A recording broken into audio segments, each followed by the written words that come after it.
Hi friends, welcome back to Arsikere ಅವರ YouTube channel. ತಮ್ಮೇಲೆ ನೋಡಿ ಎಲ್ಲರೂ ಅಂದ್ಕೊಂಡಿರ್ತೀರ, ಏನಪ್ಪ ಇದು ಪೋರ್ಟರ್ ಕತೆ ಮುಗೀತು ಅಂತ ಹಾಕಿದಾರಲ್ಲ, ಈ ಕಂಪ್ನಿಗಳು ನಂಬ್ಕೊಂಡ್ರೆ ಏನ್ ಡೆಲಿವರಿ ಬಾಯ್ಸ್ ಕತೆ ಬರ್ಬಾತ್ ಆಗ್ಬಿಡುತ್ತಾ? ಖಂಡಿತ. ಈ ಅಗ್ರಿಕೇಟ್ಗಳು ನಂಬ್ಕೊಂಡು ಏನಾದ್ರು ನೀವು ಕಮಿಟ್ಮೆಂಟ್ ಇಟ್ಕೊಂಡಿದ್ರೆ ನಿಮ್ಮ ಲೈಫ್ ಬರ್ಬಾತ್ ಆಗೋದಂತ ಗ್ಯಾರಂಟಿ. ಏಕಿ ಒಂದೇ ವಾರದಲ್ಲಿ ಫುಲ್ ಅಮೌಂಟ್ ಕಡಿಮೆ ಮಾಡಿ ಬಿಸಾಟಿದ್ದಾನೆ ಪೋರ್ಟರ್. ಅವನು ಯಾಕೆ ಹಿಂಗ್ ಮಾಡ್ದ? ಏನಕ್ಕೆ? ಇದು ಕಾರಣ ಏನು? ಮೇನ್ ರೀಸನ್ನು ಏನಕ್ಕೆ ಆರ್ಡರ್ ಬರ್ತಾ ಇಲ್ಲ? ಬನ್ನಿ ಈ ವಿಡಿಯೋದಲ್ಲಿ ಸಂಪೂರ್ಣವಾಗಿ ಮಾಹಿತಿ ತಿಳಿಸ್ಕೊಡ್ತೀನಿ. ವಿಡಿಯೋನ ಸ್ಟಾರ್ಟ್ ಮಾಡೋಕೆ ಮುಂಚೆ ಯಾರಾದರೂ ಫಸ್ಟ್ ಟೈಮ್ ಹೊಸ ಆಡಿಯನ್ಸ್ ನೋಡ್ತಾ ಇದ್ದಾರೆ ನಮ್ಮ ಚಾನಲ್, ಸಬ್ಸ್ಕ್ರೈಬ್ ಮಾಡಿಕೊಂಡು ವಿಡಿಯೋನ ವಾಚ್ ಮಾಡಿ. ನಮ್ಮ ಕಡೆಯಿಂದ ನಿಮಗೆ ಒಂದು ರಿಕ್ವೆಸ್ಟ್, ಹಾಗೆ ಲೈಕ್ ಮಾಡಿ. ಪ್ರತಿಯೊಬ್ಬರನ್ನು ಆದಷ್ಟು ನಮ್ಮೆಲ್ಲ ಡೆಲಿವರಿ ಬಾಯ್ಸ್ಗೆ ತಲುಪುತ್ತೆ ವಿಡಿಯೋ. ನೀವು ಎಷ್ಟು ಲೈಕ್ ಮಾಡ್ತೀರೋ ಅಷ್ಟು ಶೇರ್ ಮಾಡೋದು ಮರಿಬೇಡಿ. ಬನ್ನಿ ಸ್ನೇಹಿತರೆ, ವಿಡಿಯೋನ ಸ್ಟಾರ್ಟ್ ಮಾಡೋಣ. 1 ಮಂತ್ ಬ್ಯಾಕ್ ನಿಮಗೆ ಗೊತ್ತಿತ್ತು, ಎಸ್ ಪಿ ರೋಡಿಂದ ದಾಬಾಸ್ಪೇಟೆಗೆ 900 ರೂಪಾಯಿ ಬರ್ತಾ ಇತ್ತು. ಇವಾಗ ಎಷ್ಟು ಬರ್ತಾ ಇದೆ? 550 ಬರ್ತಾ ಇದೆ. 1 ಮಂತ್ ಬ್ಯಾಕು ಆನೆಕಲ್ಲಿಗೆ, ಎಸ್ ಪಿ ರೋಡಿಂದ ಆನೆಕಲ್ಲಿಗೆ 700 ರೂಪಾಯಿ ಬರ್ತಾ ಇತ್ತು. ಇವಾಗ 400 ಬರ್ತಾ ಇದೆ. 1 ಮಂತ್ ಬ್ಯಾಕ್ ಬೊಮ್ಸಂದ್ರಕ್ಕೆ ಎಸ್ ಪಿ ರೋಡಿಂದ 450 ಬರ್ತಾ ಇತ್ತು. ಇವಾಗ 300 ಬರ್ತಾ ಇದೆ. ಏನು ಒಂದೇ ಸಲ 200-300 ರೂಪಾಯಿ ಅಮೌಂಟ್ ಕಡಿಮೆ? ಹೆಂಗೆ? ಯಾಕಿದು? ಪ್ರತಿಯೊಂದು ಹುಡುಗರಿಗೂ ಇದೇ ಗೊಂದಲ. ಎಲ್ಲ ಡೆಲಿವರಿ ಫೀಲ್ಡ್ ಮಾಡೋಕ್ಕೆ ತಲೆ ಕೆಟ್ಟೋಗ್ಬಿಟ್ಟಿದೆ ಹುಡುಗರಿಗೆಲ್ಲ. ಏನಪ್ಪ ಇಷ್ಟೊಂದು ಪೆಟ್ರೋಲ್ ರೇಟ್ ಜಾಸ್ತಿ ಆಗ್ತಾಯಿದೆ, ಎಲ್ಲ ರೇಟು ಎಕ್ಸ್ಪೆನ್ಸಿವ್ ದಿನೇ ದಿನೇ. ಈ ಅಗ್ರಿಕೇಟ್ ಕಂಪ್ನಿಗಳು ಯಾಕೆ ರೇಟ್ ಕಡಿಮೆ ಮಾಡ್ಕೊಂಡು ಹೋಗ್ತಾ ಇದ್ದಾರೆ ದಿನೇ ದಿನೇ? ಕಸ್ಟಮರ್ಗಳು ಎಲ್ಲರಿಗೂ ಆಫರ್ 40 ರೂಪೀಸ್, ಎಲ್ಲ ಡಿಸ್ಕೌಂಟು, ರೇಟು ಕಮ್ಮಿ, ಡಿಸ್ಕೌಂಟು. ಹಿಂಗೆ ಡ್ಯೂಟಿ ಮಾಡೋದು ಗುರು ಇವ್ರಿಗೆ ಕಾಂಪಿಟೇಷನ್ ಮಾಡ್ಕೊಂಡು ಇವತ್ತು ಡೆಲಿವರಿ ಬಾಯ್ಸ್ ಹೊಟ್ಟೆ ಮೇಲೆ ಹೊಡಿತಾ ಇದ್ದಾರೆ. ಅವ್ರ ಜೀವನ ಬೀದಿಗೆ ಬಂದೈತೆ. ಕೇರಾಗಿ ಫುಟ್ಪಾತ್ ಆಗ್ಬಿಡುತ್ತೆ. ಇನ್ನು ಸ್ವಲ್ಪ ದಿವಸ ಹೋದ್ರೆ ಇದೇ ಥರ ಆದರೆ ಹೇಳೋರಿಲ್ಲ ಕೇಳೋರಿಲ್ಲ. ಅಗ್ರಿಕೇಟ್ ಕಂಪ್ನಿಯವ್ರಿಗೆ ಇಷ್ಟ ಬಂದಾಗ ಮಾಡ್ತಾ ಇದ್ದಾರೆ. ಏನೋ ಒಂದು 10 ರೂಪಾಯಿ 20 ರೂಪಾಯಿ ಕಮ್ಮಿ ಅಂದರೆ ಓಕೆ, ಪರವಾಗಿಲ್ಲ ಬಿಡಪ್ಪ ಅನ್ಬೋದು. ಒಂದೇ ಸಲ ಏಕಾಏಕಿ ಒಂದೊಂದು ಆರ್ಡ್ರಿಗೆ 200 ರೂಪಾಯಿ 300 ರೂಪಾಯಿ ಕಮ್ಮಿ ಮಾಡಿಬಿಟ್ರೆ ಹೆಂಗೆ ಡ್ಯೂಟಿ ಮಾಡೋದು? ಇನ್ನು 1000 ರೂಪಾಯಿ ಮಾಡ್ತೀನಿ ಅಂದರೆ ಕನಸು ಗುರು. ಆನ್ಲೈನಲ್ಲಿ ಬೆಳಗಿನ ಸಂಜೆವರೆಗೂ ನೀವು ಯಾವುದೇ ಒಂದು ಕಂಪ್ನಿನಲ್ಲಿ 1000 ರೂಪಾಯಿ ಅರ್ನಿಂಗ್ಸ್ ಮಾಡ್ತೀರಾ ಅಂದರೆ ಕನಸು. ಆ ಥರ ಆಗೋಗ್ಬಿಟ್ಟಿದೆ situation. Just 1 week 1 month back ಇದ್ದಿತ್ತಂತ ಆರ್ಡ್ರ್ ಅಮೌಂಟು ಇವಾಗ ಇಲ್ಲ ಅಂದರೆ ಹೆಂಗೆ? ಇದಕ್ಕೆಲ್ಲ ಮೇನ್ ರೀಸನ್ ಒಂದೇ ಒಂದು ಕಂಪ್ನಿ ಕಾರಣ ಅಂದರೆ ಅದು ಅಂಕಲ್ ಡೆಲಿವರಿ ಆ್ಯಪ್. ಈ ಆ್ಯಪ್ ಬಂದಿದ್ದು ಇಡೀ ಡೆಲಿವರಿ ಫೀಲ್ಡೇ ಹಾಳು ಮಾಡಾಕ್ಬಿಟ್ಟಿದೆ ನಿಜವಾಗ್ಲೂ. ಯಾರು ಏನು ಅಂದ್ಕೊಂಡ್ರು ಪರವಾಗಿಲ್ಲ, ಇದು ಸತ್ಯವಾದ ಮಾತಿದು. ಈ ಅಂಕಲ್ ಡೆಲಿವರಿ ಏನೋ 3 ಆರ್ಡ್ರ್ ಕೊಡ್ತೀನಿ, ಕಸ್ಟಮರ್ನ ನಮ್ಮ ಕಡೆ ಎಳ್ಕೋಬೇಕು, ಎಲ್ಲ ನಮ್ಮ ಕಂಪ್ನಿಗೆ ಬುಕ್ಕಿಂಗ್ ಆಗಬೇಕು ಬಂದು ಅಂತವ. ಫುಲ್ ಅಮೌಂಟು ಪೂಲಿಂಗ್ ಅಂತೆ, ರೆಗ್ಯುಲರ್ ಅಂತೆ, ಪ್ರಿಯಾರಿಟಿ ಅಂತೆ, ಏನೇನೋ ಕೊಟ್ಟು ಅಮೌಂಟ್ ಎಲ್ಲ ಕಮ್ಮಿ ಮಾಡಿ ಇಡೀ ಡೆಲಿವರಿ ಫೀಲ್ಡ್ ಅಧ್ವಾನ ಮಾಡಾಕ್ಬಿಟ್ಟಿದ್ದಾನೆ. ಇವ್ನು ನೋಡ್ಬಿಟ್ಟು ಇವಾಗ ಎಲ್ಲ ಕಂಪ್ನಿಯವರು ಕಾಪಿ ಹೊಡಿತಾ ಇದ್ದಾರೆ. ರ್ಯಾಪಿಡ್ದಾಗಿರ್ಬೋದು, ಪೋರ್ಟರ್ ಆಗಿರ್ಬೋದು. ಅವನೇ ಅಷ್ಟು ಅಮೌಂಟ್ ಕಮ್ಮಿ ಮಾಡ್ತಾ ಇದ್ದಾನೆ, ಆದರೂ ಅದರಲ್ಲೇ ಬುಕ್ಕಿಂಗ್ ಮಾಡ್ತಾರೆ, ಡೆಲಿವರಿ ಮಾಡ್ತಾರೆ ರೈಡರು. ನಾವ್ಯಾಕೆ ಇಷ್ಟು ಕಸ್ಟಮರ್ ಹತ್ರ ಅಮೌಂಟ್ ತಗೋಬೇಕು? ನಾಳೆ ದಿವಸ ನಮ್ಮ ಕಂಪ್ನಿ ಅಮೌಂಟ್ ಕಸ್ಟಮರ್ಗಳೆಲ್ಲ ಆ ಕಡೆ ಹೋಗ್ಬಿಡ್ತಾರಲ್ವ ಅಂತ ಇವನೇನು ಮಾಡ್ದ, ನಾವು ಕಮ್ಮಿ ಮಾಡೋಣ ಬಿಡುವಂತವ. ಏಕಾಏಕಿ ಒಂದೇ ಸಲ 50-50 ಕಡಿಮೆ ಮಾಡಾಕ್ಬಿಟ್ಟಿದ್ದಾರೆ ಪೋರ್ಟರ್ ಅವನು. ಹಿಂಗಾದ್ರೆ ಅದು ಡಿಸ್ಕೌಂಟು ಕಸ್ಟಮರ್ಗಳಿಗೆ ಬೇರೆ. ಪ್ರತಿಯೊಂದು ಆರ್ಡ್ರಿಗೆ 40 ರೂಪಾಯಿ ಡಿಸ್ಕೌಂಟು. ಅದೆಲ್ಲ ವ್ಯಾಲೆಟಲ್ಲಿ ಹೋಗಿ ಕುತ್ಕೊಳುತ್ತೆ. ಅವ್ರ ಅಕೌಂಟ್ ಆದರೆ ಅಕೌಂಟಿಗೆ ಬರುತ್ತೆ, ಇಲ್ಲ ಅಂದರೆ ಅಕೌಂಟಿಗೆ ಬರಲ್ಲ. ಸಿಕ್ಕಾಬಟ್ಟೆ ಕಷ್ಟ ಆಗ್ತೈತೆ ಹುಡುಗರಿಗೆ, ಡ್ಯೂಟಿ ಮಾಡೋಕ್ಕೆ ಆಗ್ತಾ ಇಲ್ಲ, ಹೇಳ್ಕೊಳಕ್ಕಿಲ್ಲ, ಬಿಡಂಗಿಲ್ಲ ಅಂತ ಸಿಚುವೇಶನ್ ಬಂದ್ಬಿಟ್ಟಿದ್ದೀವಿ ಡೆಲಿವರಿ ಫೀಲ್ಡು. ನೆಕ್ಸ್ಟ್ ವೀಕ್ ಏನಾಗುತ್ತೋ, ನಾಳೆ ಏನಾಗುತ್ತೋ ಯಾರಿಗೂ ಗೊತ್ತಾಗ್ತಾ ಇಲ್ಲ. ಇದನ್ನ ನಂಬ್ಕೊಂಡು ಕಮಿಟ್ಮೆಂಟ್ ಇಟ್ಕೊಂಡಿರೋ ಕತೆ ಏನಾಗಬೇಕು? 10ನೇ ತಾರೀಕು ಬಂದರೆ ಬಾಡಿಗೆ, EMI, ration bill, current bill, water bill, electrical bill, medical, etcetera, school fees. ಎಷ್ಟಿರ್ತವೆ ಕಮಿಟ್ಮೆಂಟ್ಗಳು ಒಬ್ಬ ಮನುಷ್ಯನಿಗೆ? ತಿಂಗಳಿಗೊಂದು 40,000-50,000 ಇಲ್ಲ 40,000 30,000 ದುಡಿತಾ ಇದ್ದ ವ್ಯಕ್ತಿ ಏಕಾಏಕಿ 15,000 20,000 ಬಂದರೆ ಅರ್ಧಕ್ಕರ್ಧ ಪೇಮೆಂಟ್ ಕಮ್ಮಿ ಆದರೆ ಎಲ್ಲಿಗೆ ಹೋಗಬೇಕು? ಸಂಪಾದನೆ ಮಾಡಬೇಕೆ? ಏನು ಮಾಡಬೇಕು? ದಯವಿಟ್ಟು ಹೇಳ್ತಾ ನೋಡಿ, ಈ ಒಂದು ಡೆಲಿವರಿ ಫೀಲ್ಡ್ ನಂಬ್ಕೊಂಡು ಯಾವುದೇ ಥರ ಕಮಿಟ್ಮೆಂಟ್ ಇಟ್ಕೋಬೇಡಿ. ನಾನು ಸುಮಾರು ವಿಡಿಯೋದಲ್ಲಿ ಇದೇ ಹೇಳಿದ್ದೀನಿ. ಇವತ್ತಿದ್ದಂಗೆ ಡೆಲಿವರಿ ಫೀಲ್ಡ್ ಬಿಸ್ನೆಸ್ ನಾಳೆ ಇರಲ್ಲ. ಯಾವಾಗ ಏನು ಬೇಕಾದ್ರೂ ಆಗ್ಬೋದು. ID ಬ್ಲ್ಯಾಕ್ ಆಗ್ಬೋದು, ಇಲ್ಲ ಆರ್ಡರ್ ಕಮ್ಮಿ ಆಗ್ಬೋದು, ಫುಲ್ ಅಮೌಂಟ್ ಕಮ್ಮಿ ಆಗ್ಬೋದು ಅಂತ ಸುಮಾರು ವಿಡಿಯೋದಲ್ಲಿ ಹೇಳಿದ್ದೆ. ಅದೇ ಥರ ಆಗೋಯ್ತು. ಇದ್ದಕ್ಕಿದ್ದಂಗೆ ಫುಲ್ ಅಮೌಂಟ್ ಕಡಿಮೆ ಮಾಡಿದ್ದಾರೆ ಇವ್ರಿಗೆ ಕಾಂಪಿಟೇಷನ್ ಇಟ್ಕೊಂಡು. ಹೆಂಗೆ ಅರ್ನಿಂಗ್ಸ್ ಮಾಡೋದು? ಎಲ್ಲಿ ಆರ್ಡ್ರೇ ಬರ್ತಾ ಇಲ್ಲ. ಎಕ್ಸ್ಪೆಷಲಿ ಮತ್ತೆ ಅಮೌಂಟ್ ಕಮ್ಮಿ ಆಗಲಿ, ಹಾಳಾಗೋಗ್ಲಿ, ಅಟ್ಲೀಸ್ಟ್ ಆರ್ಡ್ರ್ ಕೊಟ್ಟರೆ ಮಾಡ್ಬೋದಲ್ವಾ? ಆರ್ಡ್ರೂ ಕೊಡ್ತಾ ಇಲ್ಲ. ಔಟ್ ಆಫ್ ಝೋನಲ್ಲಂತೂ ಆರ್ಡ್ರೇ ಇಲ್ಲ. ಎಕ್ಸ್ಪೆಷಲಿ ಮಾರ್ಕೆಟ್ಗೆ ಹೋದ್ರೆ 10 ನಿಮಿಷಕ್ಕೆ ಒಂದು ಆರ್ಡ್ರ್ ಶೋ ಆಗುತ್ತೆ. 80 ರೂಪಾಯಿ 100 ರೂಪಾಯಿ. ಅದು ಪಿಕಪ್ ಇಲ್ಲೆಲ್ಲ ಕೊಡ್ತಾನೆ. ಡ್ರಾಪ್ 5-6 ಕಿಲೋಮೀಟರ್ ಇರುತ್ತೆ. ಮುಂಚೆ ಎಲ್ಲ 100 ರೂಪಾಯಿ ಆರ್ಡ್ರಿಗೆ 1-2 ಕಿಲೋಮೀಟರ್ ಬರ್ತಾಯಿತ್ತು ಡ್ರಾಪು. ಇವಾಗ 100 ರೂಪಾಯಿ ಆರ್ಡ್ರಿಗೆ 5 ಕಿಲೋಮೀಟರ್ ಕೊಡ್ತಾ ಇದ್ದಾನೆ. ಲೋಕಲ್ ಆರ್ಡ್ರ್ ಮಾಡೋಕ್ಕಾಗಲ್ಲ. ಲಾಂಗ್ ಆರ್ಡ್ರ್ ಎತ್ಕೊಂಡು ಹೋಗ್ತೀನಿ ಅಂದರೆ ಲಾಂಗ್ ಆರ್ಡ್ರ್ ಶೋನೇ ಆಗಲ್ಲ. ಸಿಕ್ಕಾಬಟ್ಟೆ ಕಷ್ಟ ಆಗೋಗಿದೆ ಡೆಲಿವರಿ ಫೀಲ್ಡ್ ಹುಡುಗರಿಗೆ ನಿಜವಾಗ್ಲೂ. ಇದೇ ಥರ ಆದರೆ ಜೀವನ ಮಾಡೋದು ಕಷ್ಟ ಬೆಂಗಳೂರಲ್ಲಿ ಡೆಲಿವರಿ ಫೀಲ್ಡ್ ನಂಬ್ಕೊಂಡ್ರೆ. ಇನ್ನು ಮುಂದೆ ಯಾರು ಹೊಸ್ದಾಗಿ ಬರಬೇಕು ಅನ್ನೋ ದಯವಿಟ್ಟು ಬರೋಕೋಬೇಡಿ. ಯಾವ್ದಾರು ಕಂಪ್ನಿಲಿ ಕೆಲಸ ಮಾಡ್ತಾಯಿದ್ದೀರಾ, ಒಂದು 20,000 ಸ್ಯಾಲ್ರಿ ಬರ್ತಾ ಇದೆಯಾ, ನೆಮ್ಮದಿಯಾಗಿ ಅಲ್ಲೇ ಮಾಡಿ. ಇದನ್ನ ನಂಬ್ಕೊಂಡು ಬಂದ್ರಿ ಅಂದರೆ ಹೊಗೆನೆ. ನಿಮ್ಮ life footpath, care of footpath ಆಗುತ್ತೆ, ಬೀದಿಗೆ ಬರುತ್ತೆ 100%. ಯಾಕಂದ್ರೆ ಇವರೆಲ್ಲ ಈಗ ಕಾಂಪಿಟೇಷನ್ ಇಳಿದ್ಬಿಟ್ಟಿದ್ದಾರೆ ಈ ಅಗ್ರಿಕೇಟ್ ಕಂಪ್ನಿಗಳು. ನಾನು ಮೇಲು ಅಂತವ. ಅವನ ಅಮೌಂಟ್ ಕಮ್ಮಿ ಮಾಡ್ದ ನಾನು ಮಾಡ್ತೀನಿ, ನಮ್ಮ ಕಂಪ್ನಿ ಕಸ್ಟಮರ್ ಬೇಕು, ಎಲ್ಲ ಆ ಕಡೆ ಹೋಗ್ಬಿಟ್ಟಿದ್ದಾರೆ ಕಸ್ಟಮರ್. ಈ ಥರ ಕಾಂಪಿಟೇಷನ್ನು ನಾನು ಮೇಲು ಅಂದ್ಕೊಂಡು ಇವತ್ತೆಲ್ಲ ಡೆಲಿವರಿ ಬಾಯ್ಸ್ ಹೊಟ್ಟೆ ಮೇಲೆ ಹೊಡೆದು ಬೀದಿ ತಂದು ನಿಲ್ಲಿಸ್ತಾ ಇದ್ದಾರೆ. ಹೇಳೋರಿಲ್ಲ ಕೇಳೋರಿಲ್ಲ, ಇಷ್ಟ ಬಂದಂಗೆ ಆಡ್ತಾ ಇದ್ದಾರೆ. ಒಂದ್ಸರಿ ಅಮೌಂಟ್ ಜಾಸ್ತಿ ಕೊಡೋದಂತೆ, ಕಮ್ಮಿ ಮಾಡೋದಂತೆ, ID ಬ್ಲ್ಯಾಕ್ ಮಾಡೋದಂತೆ. ಏನು ಇವ್ರ ಆಟಗಳು? ಯಾರು ಹೇಳೋರಿಲ್ಲ ಕೇಳೋರಿಲ್ಲ. ನಿಜವಾಗ್ಲೂ ಪೋರ್ಟರ್ ಆಗಿರೋದು ಈ ಡೆಲಿವರಿ ಫೀಲ್ಡಲ್ಲಿ ನಾವು ನೋಡಿರುತ್ತೆ ಮಟ್ಟಿಗೆ 10 ವರ್ಷದಿಂದ ನೋಡಿದ್ದೀವಿ. ಪೋರ್ಟರ್ ಬಂದ್ ಮಾಡಿದಾಗಿಂದ ಅವಾಗಿದ್ದಂಥ ಅಮೌಂಟು ಇವಾಗ ಅದ್ರಲ್ಲಿ ಅರ್ಧನೂ ಕೊಡ್ತಾ ಇಲ್ಲ. 1 ಇಯರ್ ಬ್ಯಾಕ್ ಇಟ್ಬಿಡೋಣ. 1 ಇಯರ್ ಬ್ಯಾಕ್ ಯಾವ ಥರ ಅಮೌಂಟ್ ಇತ್ತು? ಪೆಟ್ರೋಲ್ ರೇಟ್ ಕಮ್ಮಿ ಇತ್ತು, ಎಲ್ಲ ರೇಟುಗಳು ಕಮ್ಮಿ ಇದ್ದು. ಇವಾಗ ಪ್ರತಿಯೊಂದು ರೇಟು ಜಾಸ್ತಿ ಆಗ್ತಾಯಿದೆ ದಿನೇ ದಿನೇ. ಇವ್ರು ನೋಡಿದ್ರೆ ಅಮೌಂಟ್ ಕಮ್ಮಿ ಮಾಡ್ಕೊಂಡು ಹೋಗ್ತಾ ಇದ್ದಾರೆ. ನಿಜವಾಗ್ಲೂ ಏನು ಹೇಳ್ಬೇಕು ಅಂತ ಅರ್ಥ ಆಗ್ತಿಲ್ಲ. ಡೆಲಿವರಿ ಫೀಲ್ಡ್ ಕತೆ ಅಧ್ವಾನ ಆಗೋಗಿದೆ. ಮುಂದಕ್ಕಂತೂ ಭಾರಿ ಕಷ್ಟ ಆಗ್ತಾಯಿದೆ ಡೆಲಿವರಿ ಫೀಲ್ಡಲ್ಲಿ ಡ್ಯೂಟಿ ಮಾಡೋ ಹುಡುಗರಿಗೆ. ಎಕ್ಸ್ಪೆಷಲಿ ಇದು ನಂಬ್ಕೊಂಡಿದ್ರೆ ಆಗಲ್ಲ. ಸೈಡ್ ಬಿಸ್ನೆಸ್ ಏನಾದ್ರು ಮಾಡ್ಕೊಳ್ಳಿ. ಈ ಪ್ರತಿನಿತ್ಯ ಡೆಲಿವರಿ ಫೀಲ್ಡ್ಗೆ ಹೊಸ ಹುಡುಗರು ಜಾಯಿನ್ ಆಗ್ತಾನೆ ಇದ್ದಾರೆ. ಕರ್ನಾಟಕದಲ್ಲ ಅಂತ ಬೇರೆ ಸ್ಟೇಟಿಂದ ಬಂದು ತುಂಬ್ಕೊತಾ ಇದ್ದಾರೆ. ಇಲ್ಲಿರೋರಿಗೆ ಕೆಲಸ ಇಲ್ಲ, ಇಲ್ಲಿರೋರಿಗೆ ಹೊಟ್ಟೆ ತುಂಬ್ತಾ ಇಲ್ಲ. ಇವಾಗ ಇವರನ್ನು ಕಿತ್ಕೊಂಡು ತಿಂತಾ ಇದ್ದಾರೆ ಎಲ್ಲವ. ನಿಜವಾಗ್ಲೂ ಏನಾಗುತ್ತೆ ಅಂತಲೇ ಹೇಳೋಕ್ಕಾಗ್ತಾಯಿಲ್ಲ. ಡೆಲಿವರಿ ಫೀಲ್ಡು ಫುಲ್ ಅಂದ್ರೆ ಫುಲ್ ಅಧ್ವಾನ ಆಗೋಗಿದೆ. ಇದೇ ಥರ ಕಂಟಿನ್ಯೂ ಆದರೆ ಮುಗಿದೋಯ್ತು ಕತೆ. ಜೀವನ ಮಾಡೋಕ್ಕೂ ಆಗಲ್ಲ ಡೆಲಿವರಿ ಬಾಯ್ಸ್ಗೆ. ಇನ್ನು ಅವ್ರ ಗಾಡಿ ಸರ್ವೀಸು, ಪೆಟ್ರೋಲು, ಆಯಿಲ್ ಚೇಂಜ್ ಮಾಡಬೇಕು, ಅವರು ಊಟ ತಿಂಡಿ ಖರ್ಚು, ಇವೆಲ್ಲ ನೋಡ್ಕೊಂಡ್ರೆ ಇದಕ್ಕೆ ಸರಿ ಹೋಗುತ್ತೆ ಡೆಲಿವರಿ ಫೀಲ್ಡಲ್ಲಿ ಸಂಪಾದನೆ ಮಾಡೋದು. ಪೋರ್ಟಲ್ ಆಗಿರ್ಬೋದು, ರ್ಯಾಪಿಡೋ, ಅಂಕಲ್ ಯಾವುದ್ರಲ್ಲಾರು ಅವ್ರು ದುಡಿಯೋದು ಇಷ್ಟಕ್ಕೆ ಸರಿ ಹೋಗುತ್ತೆ. ಆ ಥರ ಆಗೋಗಿದೆ ಸಿಚುವೇಶನ್ನು. ಹೆಂಗೆ ಇಷ್ಟಿಷ್ಟು ಅಮೌಂಟ್ ಕಮ್ಮಿ ಮಾಡಿದ್ರೆ?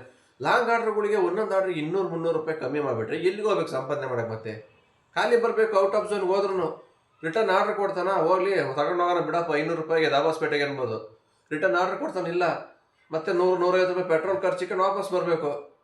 ಏನು ಸಿಕ್ಕುತ್ತೆ? ಹೆಂಗೆ ಹೋಗ್ತಿದ್ದಾರೆ ಹುಡುಗರು ಅಂತಲೇ ಅರ್ಥ ಆಗ್ತಾಯಿಲ್ಲ. ಇಂಥ ಆರ್ಡ್ರ್ಗಳಲ್ಲಿ ತಗೊಂಡು ಇವಾಗ ಔಟ್ ಆಫ್ ಝೋನು ಸಿಕ್ಕಾಬಟ್ಟೆ ಲಾಸ್ ಆಗುತ್ತೆ ಗುರು. ಹೋದ್ರೂ ವೇಸ್ಟು. ಮುಂಚೆ 900-1000 ರೂಪಾಯಿ ಕೊಡ್ತಾ ಇದ್ದ.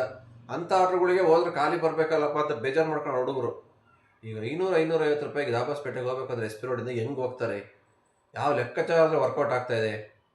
SP ರೋಡಿಂದ ನಮ್ಮ ಮಾರ್ಕೆಟ್ ಟೌನ್ಶಿಪ್ ಬೊಂಬ್ಸಂದ್ರೆ ತಗೊಂಬಂದ್ರೆ 450 ರೂಪಾಯಿ ಬರ್ತಾಯಿತ್ತು ಅಮೌಂಟು. 280-300 ರೂಪಾಯಿ ತಂದು ನಿಲ್ಸಿದ್ದಾನೆ ಸ್ವಾಮಿ. 150 ರೂಪಾಯಿ ಕಮ್ಮಿ ಒಂದೊಂದು ಆರ್ಡ್ರಿಗೆ. ಬಿಕಾಸ್ ಇದಕ್ಕೆಲ್ಲ ಕಾರಣ ಒಂದೇ, ಕಸ್ಟಮರ್ ಬೇರೆ ಕಡೆ ಹೋಗ್ತಿದ್ದಾರೆ, ಬರಲಿ ನಮ್ಮ ಕಡೆ ಅಂತವ. ಕಸ್ಟಮರ್ ಎಲ್ಲೂ ಹೋಗಿಲ್ಲ, ಅಲ್ಲೇ ಇದ್ದಾರೆ. ಆರ್ಡರ್ಸ್ ಕಮ್ಮಿ ಆಗಿದೆ. ಇವ್ರು ಕಾಂಪಿಟೇಷನ್ ಮಾಡ್ಕೊಂಡು ಇವತ್ತು ಎಲ್ಲ ಹುಡುಗರು ಹೊಟ್ಟೆ ಮೇಲೆ ಹೊಡೆದಿದ್ದಾರೆ. ಒಬ್ಬರೇ ಅಂತಲ್ಲ, ರ್ಯಾಪಿಡೋದಲ್ಲಿ ಗೊತ್ತಿರಬೇಕು. ಪಾರ್ಸಲ್ ಹೆಂಗೆ ಬರ್ತಾಯಿತ್ತು ಆರ್ಡರ್ ನಿಮಗೆ? ರ್ಯಾಪಿಡೋದಲ್ಲಿ ಮಾರ್ಕೆಟಿಂದ ಬೊಂಬ್ಸಂದ್ರಕ್ಕೆ 350 ಬರ್ತಾಯಿತ್ತು. 220-230 ತಂದು ನಿಲ್ಲಿಸಿದ್ದಾರೆ ಇವರು. ಇವಾಗ ಕಿಲೋಮೀಟ್ರಿಗೆ ಪಾರ್ಸಲ್ಗೆ 9 ರೂಪಾಯಿ ಬರ್ತಾಯಿದೆ. ಆ ಲೆವೆಲ್ಗೆ ಆಗೋಗಿದೆ. HSRಗೆ 200 ಬರ್ತಾಯಿದೆ, ಇವಾಗ 100-120. ಸಿಕ್ಕಾಬಟ್ಟೆ ಕಡಿಮೆ. ಏನಕ್ಕೆ ಹಿಂಗೆ ಮಾಡಿದ್ರು ಅಂತಲೇ ಅರ್ಥ ಆಗ್ತಾ ಇಲ್ಲ. ಒಂದು ರೀಸನ್ ಬೇಕಲ್ವಾ? ಏಕಾಏಕಿ ಇಷ್ಟು ಕಡಿಮೆ ಅಮೌಂಟ್ ಮಾಡಿದ್ರೆ ಹೆಂಗೆ ಡ್ಯೂಟಿ ಮಾಡೋದು? ಅರ್ಥ ಮಾಡ್ಕೋಬೇಕಲ್ವ ಇವರು. ಹೊರಗಡೆ ಎಲ್ಲ ರೇಟು ಎಕ್ಸ್ಪೆನ್ಸಿವ್ ಆಗಿದೆ. ಬೆಳಗಳಲ್ಲಿ ಊಟನೂ ಜಾಸ್ತಿ ಮಾಡಿದ್ರು, ಗ್ಯಾಸ್ ರೇಟ್ ಜಾಸ್ತಿ ಆಗಿದ್ದಕ್ಕೆ ಪ್ರತಿಯೊಂದು ಊಟದ ರೇಟ್ ಜಾಸ್ತಿ. ಏನಾದ್ರು ತಿಂತೀವಿ ಅಂದರೆ ಅದಕ್ಕೂ ರೇಟ್ ಜಾಸ್ತಿ. ಒಂದು ಗ್ಯಾರೇಜ್ಗೆ ಹೋಗಿ ಆಯಿಲ್ ಚೇಂಜ್ ಮಾಡಿಸಿದ್ರೆ ಇವಾಗ 450 ಆಗಿದೆ. ಒಂದು ಸರಿ ಸರ್ವಿಸ್ ಬಿಟ್ಟರೆ 5-6 ಸಾವಿರ ರೂಪಾಯಿ ಬಿಲ್ ಮಾಡ್ತಾರೆ. ಇಷ್ಟೆಲ್ಲ ಖರ್ಚು ಜಾಸ್ತಿ ಆದಾಗ ಇವ್ರು ಯಾಕೆ ಅಮೌಂಟ್ ಕಮ್ಮಿ ಮಾಡ್ತಾ ಇದ್ದಾರೆ ಹುಡುಗರಿಗೆ? ಅರ್ಥ ಮಾಡ್ಕೊತ ಇಲ್ಲ ಇವ್ರಿಗೆ. ಏನಕ್ಕೆ ಇವ್ರೇನು ಕಾಟಾಚಾರಕ್ಕೆ ಹಂಗಾರೆ ಇಟ್ಕೊಂಡಿದ್ದಾರೆ ಇವರು ಆನ್ಲೈನ್ ಫಬ್ರಿಕೇಟ್ ಕಂಪ್ನಿಗಳನ್ನ? ಇವರು ಸ್ವಾಮಿ 10 ವರ್ಷಕ್ಕೆ ಮುಂಚೆ ಎಲ್ಲ ಎಷ್ಟು ರೇಟ್ ಕಮ್ಮಿ ಇತ್ತು, ಇವಾಗ ಎಷ್ಟು ರೇಟ್ ಜಾಸ್ತಿ ಇದೆ. ಅವಾಗ ಕೊಡ್ತಿರೋ ಅಮೌಂಟ್ ಇವಾಗ ಇಲ್ಲ ಅಂದರೆ ಹೆಂಗೆ ಡ್ಯೂಟಿ ಮಾಡೋದು? ಹುಡುಗರೆಲ್ಲ ಒಂದಾಗಿ ಇದ್ರ ಬಗ್ಗೆ ಏನಾದ್ರು ಮಾಡಿ ಹೋರಾಡಿದ್ರೇ ಮುಂದಿನ ದಿನಗಳಲ್ಲಿ ಈ ಡೆಲಿವರಿ ಫೀಲ್ಡಲ್ಲಿ ಬದುಕೋಕ್ಕಾಗತ್ತೆ. ಇಲ್ಲ ಅಂದರೆ ಅಧ್ವಾನ ಎಲ್ಲರನ್ನೂ ಹಾಳು ಮಾಡಾಕ್ತಾರೆ. ಎಷ್ಟು ಲಕ್ಷಾಂತರ ಜನ ಈ ಕಂಪ್ನಿಗಳು ನಂಬ್ಕೊಂಡು ಜೀವನ ಮಾಡ್ತಿದ್ರಲ್ವ, ಎಲ್ಲರ ಜೀವನೂ ಬೀದಿಗೆ ಬಂದುಬಿಡುತ್ತೆ 100%. ಅಷ್ಟು ವರ್ಸ್ಟಾಗಿ ಹೋಗ್ಬಿಡ್ತು. ಜಸ್ಟ್ 1 ವಾರದಲ್ಲಿ ಈ ಲೆವೆಲಿಗೆ ಪರಿಸ್ಥಿತಿ ತಂದು ನಿಲ್ಲಿಸಿದ್ದಾರೆ ಅಂದರೆ ಇದೇನಾದ್ರು ಕಂಟಿನ್ಯೂ ಆದರೆ ಮುಂದಕ್ಕೆ ಲೆಕ್ಕ ಹಾಕಿ ಏನಾಗ್ಬೋದು ಅಂತವ. ಒಂದಲ್ಲ ಎರಡಲ್ಲ, ಈ ಪ್ರತಿಯೊಂದು ಆರ್ಡ್ರಿಗೂ ಎಲ್ಲ ಅಮೌಂಟ್ ಕಮ್ಮಿನೇ. ಲೋಕಲ್ ಆರ್ಡ್ರ್ ಹೊಡಿತೀನಿ ಅಂದರೆ ಅವು ಬರ್ತಾಯಿಲ್ಲ. ಸಿಟಿ ಒಳಗಡೆ ಎಕ್ಸ್ಪೆಷಲಿ ಆರ್ಡ್ರೇ ಬರ್ತಾಯಿಲ್ಲ. ಪೋರ್ಟ್ರಲ್ಲಿ ಒಂದು 2-3 ಮಂತ್ಸ್ ಬ್ಯಾಕು ಯಾವ ಥರ ನಾನ್ ಸ್ಟಾಪಾಗಿ ಬರ್ತಾಯಿದ್ದಂಥ ಆರ್ಡ್ರ್ ಇವಾಗ 10 ನಿಮಿಷಕ್ಕೊಂದು 15 ನಿಮಿಷಕ್ಕೊಂದು ಬರ್ತಾಯಿದೆ ಸಿಟಿ ಒಳಗಡೆ. ಎಲ್ಲಿ ಹೋಗ್ತಿದ್ದಾವೆ ಆರ್ಡ್ರು? ಏನು ಆಗ್ತಿದ್ದಾವೆ ಅಂತ ಯಾರಿಗೂ ಗೊತ್ತಾಗ್ತಾ ಇಲ್ಲ. ಈ ಆಷಾಢ ಅಂತ ಏನು ಬುಕ್ಕಿಂಗ್ ಸ್ವಲ್ಪ ಕಮ್ಮಿ ಆಗಿರ್ಬೋದು, ಇಲ್ಲ ಅಂತ ಹೇಳ್ತಾ ಇಲ್ಲ. ಬಟ್ ಇದಕ್ಕೆ ಮುಂಚೆಯಿಂದನೂ ಇಲ್ಲ. ಆಲ್ರೆಡಿ 1 ಮಂತಿಂದನೂ ಆರ್ಡರ್ ತುಂಬ ಕಮ್ಮಿ ಆಗಿದೆ. ಅದರಲ್ಲೂ ಇವನು ಅಮೌಂಟ್ ಬೇರೆ ಸಿಕ್ಕಾಬಟ್ಟೆ ಕಮ್ಮಿ ಮಾಡಿಬಿಟ್ಟ. ಇದು ನಿಮಗೆ ಗೊತ್ತು, ಅಂಕಲ್ ಡೆಲಿವರಿಲಿ ಒಂದೇ ರೂಟ್ 2-3 ಆರ್ಡರ್ ಕೊಡ್ತೀನಿ ಅಂತ. ಬಟ್ ಎಲ್ಲ ರೂಟು ಕೊಡಲ್ಲ, ಯಾವುದೋ ಒಂದು ರೂಟ್ ಸಿಗ್ಬೋದು. ಆ ಥರ ಆಪ್ಷನ್ ಏನಾದರೂ ಇಟ್ಟಿದ್ದಾನೆ ಪೋರ್ಟ್ರಲ್ಲಿ? ಅದು ಇಟ್ಟಿಲ್ಲ. ಒಂದೇ ಆರ್ಡ್ರ್ ತಗೊಂಡೋಗ್ಬೇಕು. 400 ರೂಪಾಯಿ ಆರ್ಡ್ರಿಗೆ 200 ರೂಪಾಯಿ ಬರ್ತಾಯಿದೆ, ಒಂದೇ ಆರ್ಡ್ರ್ ತಗೊಂಡೋಗ್ಬೇಕಂತೆ. ಎಷ್ಟು ಅರ್ಜೆಂಟ್ ಬೇರೆ ಮಾಡ್ತಾರೆ. ಹೆಂಗೆ ಮಾಡೋಕ್ಕಾಗುತ್ತೆ ಡ್ಯೂಟಿನ? 200 ರೂಪಾಯಿ ಒಂದು ಆರ್ಡ್ರ್ ತಗೊಂಡ್ರೆ ಅವ್ನ ಕಮಿಷನ್ ಏನು, ಪೆಟ್ರೋಲ್ ಖರ್ಚೇನು, ಇವ್ರ ಖರ್ಚೇನು, ಏನು ಬರುತ್ತೆ? 50 ರೂಪಾಯಿ ಉಳಿಯಲ್ಲ ತಗೊಂಡೋಗಿ ಅಷ್ಟು ದೂರ ಈ ಟ್ರಾಫಿಕಲ್ಲಿ ಡೆಲಿವರಿ ಮಾಡೋಕ್ಕೆ. ಬೆಂಗಳೂರಲ್ಲಿ ಇತ್ತೀಚೆಗೆ ಟ್ರಾಫಿಕ್ಕು ಹೆವಿಯಾಗಿ ಹೋಗಿದೆ ಬೆಂಗಳೂರಲ್ಲಿ. ಇಷ್ಟೆಲ್ಲ ಪ್ರಾಬ್ಲಮ್ ಇಟ್ಕೊಂಡು ಒಬ್ಬ ಡೆಲಿವರಿ ಬಾಯ್ಸ್ ಡ್ಯೂಟಿ ಮಾಡಬೇಕು ಅಂದರೆ ಎಷ್ಟು ಕಷ್ಟ ಆಗುತ್ತೆ ಅವನಿಗೆ. ಇದನ್ನು ಯೋಚನೆ ಮಾಡಿದ್ದಾರೆ ಇವ್ರ ಕಂಪ್ನಿಯವರು. ಏಕಾಏಕಿ ರೇಟ್ ಕಮ್ಮಿ ಮಾಡಿಬಿಟ್ರು. ಯಾರನ್ನು ಕೇಳಿ ಕಮ್ಮಿ ಮಾಡಿದ್ರು? ಹೇಳಿ, ಯಾರನ್ನಾರು ಒಬ್ಬ ವರ್ಕರ್ಸ್ನ ಕೇಳಿದ್ರ? ಇಲ್ಲ, ಇವ್ರಿಗೆ ಬೇಕಾದಂಗೆ ಇವ್ರು ಇಷ್ಟ ಬಂದಂಗೆ ಮಾಡೋದು. ಬೇರೆಯವ್ರಿಗೆಲ್ಲ ನೋಟಿಫಿಕೇಶನ್ ಕೊಡ್ತಾರೆ ಸ್ಕ್ರೀನಲ್ಲಿ, ಆ ಥರ ಇದೆ ಈ ಥರ ಇದೆ ಅಂತ. ಇದಕ್ಕೆ ಮಾತ್ರ ಇದ್ರೆ ಕಮ್ಮಿ ಮಾಡ್ತಿದ್ದೀವಿ ಅಂತ ಏನೂ ಹೇಳಲೇ ಇಲ್ಲ. ಹಾಂ, ಈಗ ಹೆಂಗಾಗಿದೆ ಹುಡುಗರು ಮಾಡೋಂಗಿಲ್ಲ ಬಿಡೋಂಗಿಲ್ಲ, ಆ ಥರ ಪರಿಸ್ಥಿತಿ ತಂದು ನಿಲ್ಲಿಸ್ಬಿಟ್ರಿ ಇವಾಗ. ಕಡನಂತ ಕೆಲಸ ಬಿಟ್ಟು ಬೇರೆ ಕಡೆ ಹೋಗ್ತೀನಿ ಕಂಪ್ನಿ ಕೆಲಸಕ್ಕೆ ಅಂದರೆ ಯಾರು ತೊಗೊಳಲ್ಲ. ಕೆಲಸ ಎಲ್ಲಿ ಸಿಗುತ್ತೆ? ಎಕ್ಸ್ಪೆಷಲಿ ಇನ್ನೂ ಒಂದು ಡೆಲಿವರಿ ಫೀಲ್ಡಲ್ಲಿ ಮಾಡಿರೋರು ಸ್ವಲ್ಪ ಕಂಪ್ನಿಗೆ ಹೋಗಿ ಕೆಲಸ ಮಾಡೋಕ್ಕೆ ಕಷ್ಟ ಆಗುತ್ತೆ. ಇಲ್ಲಿ ಫ್ರೀಡಮ್ ಆಗಿರ್ತಾರೆ ಓಡಾಡ್ಕೊಂಡು. ಕಂಪ್ನಿಗೆ ಹೋಗಿದ್ರೆ ಅವ್ರು ಹೇಳ್ದಂಗೆ ಕೇಳ್ಕೊಂಡು ತಿಂಗಳು ಸ್ಯಾಲರಿಗೆ ಮಾಡೋಕ್ಕಾಗಲ್ಲ. ಅವರು ಅದು ಒಂದು ವೀಕ್ನೆಸ್ ಇಟ್ಕೊಂಡ್ಬಿಟ್ಟಿದ್ದಾರೆ. ಇವ್ರು ಎಲ್ಲೂ ಹೋಗಲ್ಲ, ಡೆಲಿವರಿ ಫೀಲ್ಡಿಗೆ ಬಂದು ಸೆಟ್ ಆಗಿರೋರು ಎಲ್ಲೂ ಹೋಗಲ್ಲ. ಎಷ್ಟು ಅಮೌಂಟ್ ಕೊಟ್ಟರು ಮಾಡ್ತಾರೆ ಅನ್ನೋ ಒಂದು ಮೆಂಟಾಲಿಟಿಲಿ ಇವಾಗ ಈ ಥರ ಮಾಡ್ತಾಯಿದ್ದಾರೆ ಇವರು. ಇದರಿಂದ ಕಸ್ಟಮರ್ಗಂತೂ ಒಳ್ಳೆ ಲಾಭ ಬಿಡು, ಇವಾಗ ಸಖತ್ ಲಾಭ ಬರ್ತಾ ಇದೆ, ಇಲ್ಲ ಅಂತ ಹೇಳ್ತಾ ಇಲ್ಲ. ಇದ್ರ ಫುಲ್ಲು ನಷ್ಟ ಅನುಭವಿಸ್ತಾರೆ ಇವಾಗ ಡೆಲಿವರಿ ಬಾಯ್ಸ್ಗಳು. ಇಷ್ಟು ಖರ್ಚು ಎಲ್ಲ ಜಾಸ್ತಿ ಆಗಿದ್ದಾವೆ, ಅಮೌಂಟ್ ನೋಡಿದರೆ ತುಂಬ ಕಮ್ಮಿ. ಇಷ್ಟೆಲ್ಲ ಹಾಳಾಗುವ ಕಾರಣ delivery boy field uncle delivery ಅನ್ನೋ ಕಂಪ್ನಿನಿ. ದಯವಿಟ್ಟು ಯಾರ್ಯಾರು ಮಾಡ್ತಿದ್ದೀರ ಅಂಕಲ್ ಡೆಲಿವರಿ ಕಂಪ್ನಿಲಿ ಯಾಪ್ ಇಟ್ಕೊಂಡಿದ್ದೀರ, ದಯವಿಟ್ಟು ಯಾರೋ ಡ್ಯೂಟಿ ಯಾರು ಮಾಡಬೇಡಿ. ಒಂದು ತಿಂಗಳು ಆಫ್ ಮಾಡಿ ಸ್ವಾಮಿ. ಎಲ್ಲರೂ ಎಲ್ಲೂ ಹೋಗಲ್ಲ. ಇವತ್ತರ ನಾಳೆ ಸಂಪಾದನೆ ಮಾಡ್ಕೋಬೋದು. ಈ ಥರ ಕಂಪ್ನಿಗಳಲ್ಲಿ ನೀವೇನಾದ್ರು ವರ್ಕ್ ಮಾಡಿಕೊಂಡು ಇಂಥ ಕಂಪ್ನಿಗಳನ್ನ ನೀವು ಬೆಳೆಸಿದರೆ ನಾಳೆ ದಿನ ನಿಮ್ಮ ಲೈಫ್ ಪುಟ್ಬಾತಿಗೆ ಬರುತ್ತೆ. ಆಲ್ರೆಡಿ ಬಂದಿದೆ. ಇನ್ನೂ ನೀವು ಇಂಥ ಕಂಪ್ನಿಲಿ ಕೆಲಸ ಮಾಡ್ತಿದ್ದೀರ ಅಂದರೆ 100% ಬರುತ್ತೆ. ಅವ್ನು ಕೊಡೋ ಅಮೌಂಟ್ 5 ರೂಪಾಯಿ 4 ರೂಪಾಯಿ ಕಿಲೋಮೀಟ್ರ್ ಕೊಡ್ತಾ ಇದ್ದಾರೆ, ಆದ್ರೂ ಮಾಡ್ತೀರಾ ಅಂಥ ಆರ್ಡ್ರ್ಗಳನ್ನ. ಇದನ್ನು ನೋಡಿ ಇವತ್ತು ಬೇರೆ ಕಂಪ್ನಿಗಳು ಅದೇ ಥರ ಮಾಡ್ತಿದ್ದಾರೆ. ಹಿಂಗೆ ಆದರೆ ನಾಳೆ ದಿನ ಫುಲ್ ಇನ್ನೂ ಕಮ್ಮಿ ಮಾಡ್ತಾರೆ. ಇನ್ನೂ ಅಧ್ವಾನ ಅಂದರೆ ಅಧ್ವಾನ ಆಗೋಗುತ್ತೆ. ಅದಕ್ಕೆ ಆದಷ್ಟು ಹೇಳ್ತಾ ಇದ್ದೀನಿ, ಈ ಒಂದು ಕಂಪ್ನಿಯಲ್ಲಿ ಕೆಲಸ ಮಾಡ್ತಿರೋರು ಆದಷ್ಟು ಒಂದು ಲಾಗೌಟ್ ಆಗಿ ಸ್ವಲ್ಪ ದಿವಸ ಕಸ್ಟಮರ್ ಬುಕ್ ಮಾಡಿ ನೋಡ್ತಾರೆ. ಯಾವ ಒಬ್ಬ ರೈಡರ್ ಅಕ್ಸೆಪ್ಟ್ ಮಾಡಿಲ್ಲ ಅಂದರೆ ಆಟೋಮೆಟಿಕ್ಕಾಗಿ ಬೇರೆ ಕಂಪ್ನಿ ಕಡೆ ಕಸ್ಟಮರ್ ಟರ್ನ್ ಆಗೇ ಆಗ್ತಾರೆ. ಅಂಥ ಟೈಮಲ್ಲಿ ಆರ್ಡ್ರ್ ಆಮೇಲೆ ಜಾಸ್ತಿ ಆಗುತ್ತೆ, ಆಮೇಲೆ ಅಮೌಂಟ್ ಕೂಡ ಜಾಸ್ತಿ ಆಗುತ್ತೆ ಡಿಮ್ಯಾಂಡ್ ಆದಾಗ ಆಟೋಮೆಟಿಕ್ಕಾಗಿ. ಇಲ್ಲಾಂದ್ರೆ ನೀವು ಬರೋ ಆರ್ಡ್ರೆಲ್ಲ ಎತ್ಕೊಂಡು ಮಾಡ್ತಾನೆ ಇದ್ರೆ ಅದು 50 ರೂಪಾಯಿ ಕೊಡಲಿ, 40 ರೂಪಾಯಿ ಕೊಡಲಿ, 100 ರೂಪಾಯಿ ಕೊಡಲಿ, ಏನಾಗುತ್ತೆ ಅವಾಗ?